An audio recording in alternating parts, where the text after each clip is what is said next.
ያለ ቅድስና የሚያገለግሉ እግዚአብሔርን የማይፈሩ ፈጽሞ ክርስቶስቸው የሌለ ኦኬ ሐሰተኞች፣ ነጋጆች፣ ዝሙተኞች፣ የእግዚአብሔርን ቃል የማያውቁ ፈጽሞ ክርስቶስን የማይረዱ እነዚህ አስመሳዮች፣ ወንጌልን የካዱ፣ ወንጌልን የማያውቁ፣ ወንጌልን ያላመኑ። ወንጌል ፍቅር ነው። ወንጌል ማተብ ነው። ይሄ ማተብ ነው። ይሄ ማተብ ወንጌል ምንም ሳይነገር ብቻ የማተብ ወንጌል።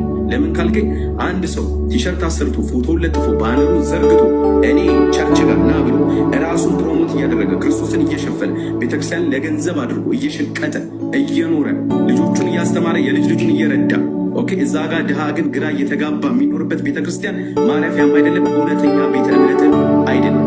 አንዲት ሃይማኖት፣ አንዲት ቤተ እምነት፣ አንዲት እውነት ኦርቶዶክስ ተዋሕዶ ነች። የማፍርበት አይደለም። ስጠየቅ የሚያናደኝ ስለዚህ ማተብ ሰው ሲጠይቀኝ የምናደደው እንደዚህ የምናገረው ኮምፔር ማይደረግ ስለሆነ መጠየቅ ያለበት ብዙ ጥያቄ ነው። ይሄ ማተብ ጥያቄ ነው። የተሰቀለው ክርስቶስ ኢየሱስ ይባል አዳኝ የሆነው ሕይወት የሆነው ያለና የሚኖረው አልፋና ኦሜጋ ከቅድስት ድንግል ማርያም የተወለደው ኢየሱስ ክርስቶስ የዓለም ቤዛ። ተዋሕዶ ይህን ነው የምትሰበው። ተዋሕዶ ደብተር አይደለችም፣ ጠንቋ አይደለችም። በዚህ አጋጣሚ መልስ ይሆናችሁ ፕሮቴስታንቶች በደንብ ስሙ። ተዋሕዶ ውስጥ ጥንቁልና የለም፣ ሟርት የለም። ኦኬ የሚነግሯችሁ ነገር እትብታ ምናምን የእንትን መንፈስ የጨለማ መንፈስ በሰሜን በግራ ምታው በቀኝ ሰሜን ግራ የሚባል አጋንንት የለም። ተዋሕዶ ውስጥ ያለው እውነት ነው።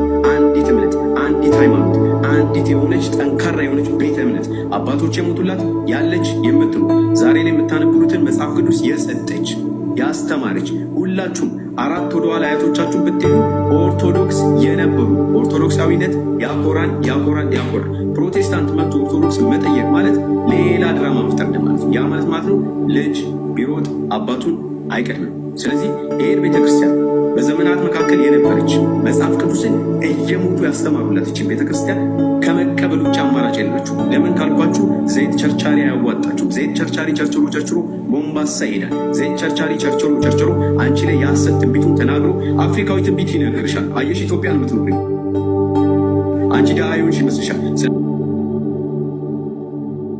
ስለዚህ እሱ ያንን ያውቃል። ስለዚህ እንደዚህ ይልሻል። ቪዛ መጣች ተመታች፣ አሁን የዘራይ መጣ ቅባቱ ስትባረክ ያየው እንትስታለ። እዚህ ውስጥ መባረክ የለም፣ እዚህ ውስጥ ማደግ የለም። ይሄ ወንጌል አይደለም። ቪዛ የሚሰጥ ወንጌል አይደለም። ወንጌል ዋጋ የሚያስከፍል ነው።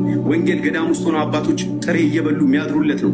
ወንጌል ማለት እውነት ያለ ምግብ መኖር ነው። ወንጌል ደርቀው ስላዩ አየ መናፍስቶች የመናፍስት ዓለም ሸለቆ ውስጥ ይኖራሉ፣ ገዳም ውስጥ ይኖራሉ። ውሃ የገማቱ የተነከሩ ተው ግማትማ እንደዚህ ማለት አትችልም። ግማትማ እንደዚህ ማለት አትችልም። ግማት ማለት ያለብህማ የሚቸረችረው ሌባ ነው። ግማት ማለት ያለብህማ ሴት እየደፈረ መድረክ ላይ የሚቆመውን አገልጋይ ነው። ግማት ማለትማ ያለብህ ሕግ ባለበት ሀገር ላይ